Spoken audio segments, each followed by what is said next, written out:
Good afternoon, ladies and gentlemen. My name is Szilveszter Póczik. I am coming, as it has been told, from the National Institute of Criminology. This is the research center of the Chief Prosecutor's Office in Hungary. And at the same time, we are, I believe, the largest criminological research center in East Central Europe, with focus on empirical researches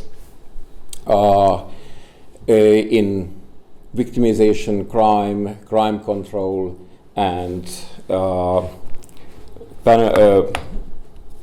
penal material and procedural law. My research, you can see here also my research fields. I hope I am not a cuckoo's egg in this company, as I'm not lawyer, as the most people here, but social scientist. And my focus is on empirical researches too, but in minorities, minority protection, ethnic minorities, xenophobia, extremism, political violence, and also terrorism. In the period of 2018 and 19, I was invited in an international project or a research group for a research on vigilantism. This project was initiated by the Oslo University and the Czech University, as well as the Póczik Institute in Bratislava. The two leaders were Professor Tore Björgo, who is a psychologist and professor at the Oslo University, and Miroslav Mareš, professor at the Masaryk University, Czech Republic. Our focus was on a comparative perspective, and we gathered contributions from all over the world, from Asia, Europe, and also America. And each study, these were national studies, each study examined the national social and political context, the purpose of vigilant organizations, their activity, their communication models, media strategy, and relationship to the main social actors and environments. Finally, we had 17 national studies. These were case studies, and two further studies were added, moving on the theoretical level, and all that was published in 2019.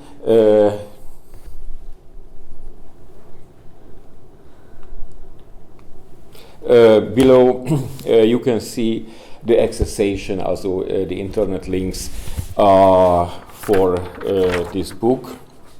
First of all, we tried to create a definition, a hypothesis definition. We told vigilantism is an organized civilian activity in a policing role without legal or authorization, and using or at least displaying violence, and claiming that the police or other homeland security agencies are unable or unwilling to handle against criminality or protect the citizens from that. It means it is a informal policing with the goal to maintain law and order. And vigilantism, as it is a challenge for the fundamental characteristic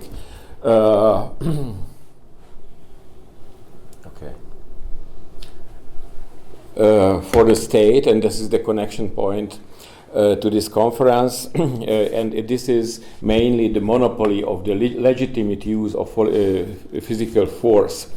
We formulated three basic questions. What are the reasons, goals, and purposes of vigilant activism? Under what circumstances do vigilant activists emerge, flourish, and fail? And what is the vigilant group's relationship with the political parties, mainly authorities and the police? As a result, we could establish a general typology of vigilantism based on its goals. The first group, and in the first group, we gave organizations which has no political or social agenda. They have the only goal, or just the goal, to move or to act against believed criminals or believed criminal organizations. In the second group, we classified organizations which has or had a scientific, no, not scientific, a political motivation. We call that social group control vigilantism, and in this case, the violence directed against groups that are trying a redistribution of values with the system. Ethnic migrants, confessional groups, LGBT groups, as it has happened in Russia, and the last group was the regime control vigilantism, which has a very strict or well-framed political agenda, in many cases left, but much more right-wing oriented. They use violence or trying to display violence by or against established groups to preserve or to change the status quo when the former system of rule enforcement is viewed as ineffective. In the most cases, their political agenda is explicit and not implicit. On the next slide, you will see a general or usual justification given by a vigilant organization in Denmark. The core is that the state has broken the social contract with the citizens, is not able to protect them. That is why we as free citizens take the power into our hands, and because we have the right to protect ourselves. But at the moment when the state again is able or will be able to play a positive role against crime, then we are stepping back or will be stepped back. Asking about the manifestations or the modus operandi in vigilantism, we distinguished street patrols as it happened, for example, in Hungary against a perceived criminal group, namely the Roma, or they call it gypsy crime. Border patrols in the case of anti-migrational vigilant movements that is targeted against refugees or undocumented migrants. Which are trying to cross the national borders, as we could hear, and some of them are show a military organized form, uniforms, ranks, military training, etc. And as a separate group, which is not really a vigilant activism, is that we call it vigilant terrorism, doing pogroms, lynching, but it is, as told, not real vigilant activity, but much more a subtype of the terrorism. On the next slide, you will see the Hungarian Guard, which was acting between 2007 and 2009. As you see, this is in the first photo on the left is the inauguration ceremony. They are wearing quasi-military uniforms, which is very similar to the mid-war or interwar periods Hungarian Nazi movement, that was the Aerocross movement, and below that a march through a by Roma-dominated neighborhood that was a protest march against the so-called gypsy crime. And on the further photos, you see these enthusiastic faces. The most of them were young men, but also some females, some ladies were had participated in this movement. After a longer procedure, this movement or this guard has been dissolved by the state in 2000 or by 2010. Our next question was or targeted the reaction of the political environment. It means the legal political parties, the civil societies, the NGOs, the state authorities, and particularly the police. It can be drawn or described as a scale from the toleration on the one hand and to the prohibition on the other hand, and between there is encouraging cooperation or other forms of reaction. And we know some cases, it is an extreme form, particularly from Latin America, when active policemen acted as in their leisure time as vigilantism. To the question of the connection or interlinkage between vigilantism and radical right, we stated that in the most cases, the radical right parties, which are moving or are within the legal frame of the state, they initiate in some cases vigilant movements or vigilant units. They have their own historical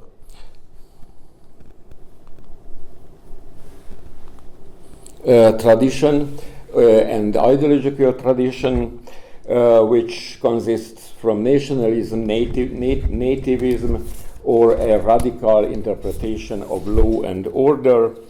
And they deny in some cases, or in the most cases, the democratic constitutional state, and prefer instead of that an authoritarian model of governmental order.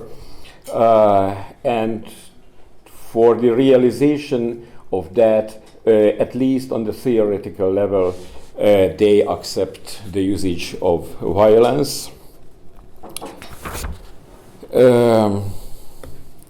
To our next question, why can vigilantism emerge and flourish? We get the answer based on the studies that we have, and this is a globalized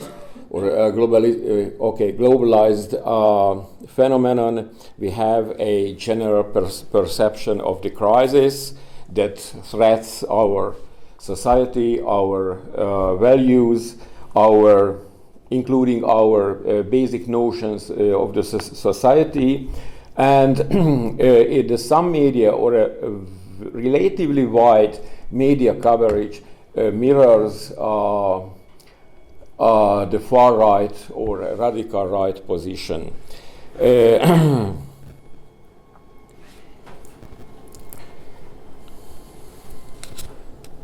It means there is a widespread threat because of the values, and there are also some very unpleasant personal experiences too, such as the New Year's Eve in 2015 in Cologne, when North African people, a mass of North African young men molested German women in the center of Cologne, and the police was uncertain. They didn't know what they should do, and there is a question whether they wanted to intervene. And at the end, many citizens believed that this police, this authority, is not able, or much more, not willing to protect us. And also in Cologne, there were some, let's say, movements to create a vigilant answer, a vigilant reaction. Our further question was, what are the new dimensions in the last decades? And we experienced that the new organizations are very transformative. They show themselves as humanitarian organizations, sport organizations, etc. And in the most cases, they declare the willing and capability to cooperate with the state, with the authorities. And what is really new, that some organizations are trying to build up to build up subsidiaries in other countries. For example, the Odin soldier coming out from Finland, and there is Odin soldier in Canada, in the United States, and all Nordic states. And as an extreme case, I would like to mention the Russian attempt to instrumentalize some vigilant organization in foreign countries with the goal, with the aim to destabilize foreign countries. As a last side, or on the last side, I would like to mention that we in Hungary also have a, let's say, official vigilant organization. This is the Civil Guard, regulated by the law. And this law declares that creating and maintaining public safety and public order is a fundamental right of duty of the state. And this is practically a auxiliary and a supplementative police, but not really a police, but is under the control of police, and all organization of them. These are also from the bottom organized phenomena. They are obliged to undersign a cooperation agreement with the local police and with other authorities locally and on a state level. That was all what I wanted to tell you, partly in reaction to that, what we could hear from Dr. Flander. Thank you for your attention.